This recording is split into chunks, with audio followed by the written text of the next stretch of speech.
तो यहाँ पे जो क्वेश्चन देख रहे हो आप, ये क्वेश्चन में बेसी जो है वो डायमीटर ऑफ सर्कल है, ठीक है। और यहाँ पे एक एंगल, ये एंगल जो देख रहे हो पूरा, ये 50 डिग्री दिया हुआ है। अब बोला इस x का वैल्यू क्या होगा। इस क्वेश्चन को सॉल्व करने के लिए आपको एक थ्योरम पता होना चाहिए।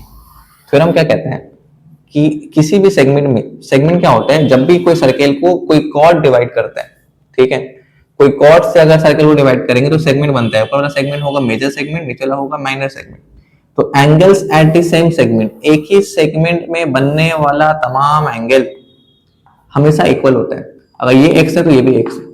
तो जितना भी एंगल बना लो यहाँ पे, एक सेगमेंट में जितना भी एंगल बनेगा सभी क्या होगा, हमेशा इक्वल होगा।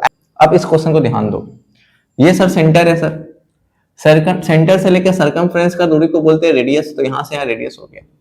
ये सेंटर, ये भी क्या होगा सर, रेडियस, तो यहाँ से यहाँ पे रेडियस हो गया।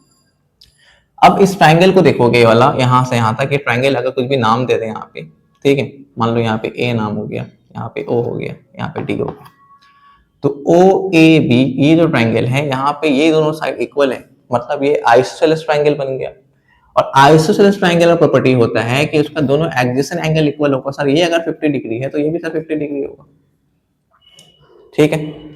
अगर अब ध्यान दोगे कि इन दोनों पॉइंट को ए एंड सी को अगर ज्वाइन कर दें हम, ए और सी को क्या कर दिया हम लोग, ज्वाइन कर दिया।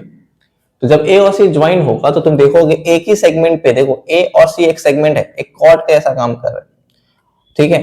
तो ए और सी के बाद जो ये सेगमेंट हुआ, एक ही सेगमेंट पे दो एंगल बनता हुआ दिख रहा है। एक दिख रहा है ये वाला एंगल, एक दिख रहा है देखो ये वाला एंगल, दोनों एक ही सेगमेंट पे है कि नहीं।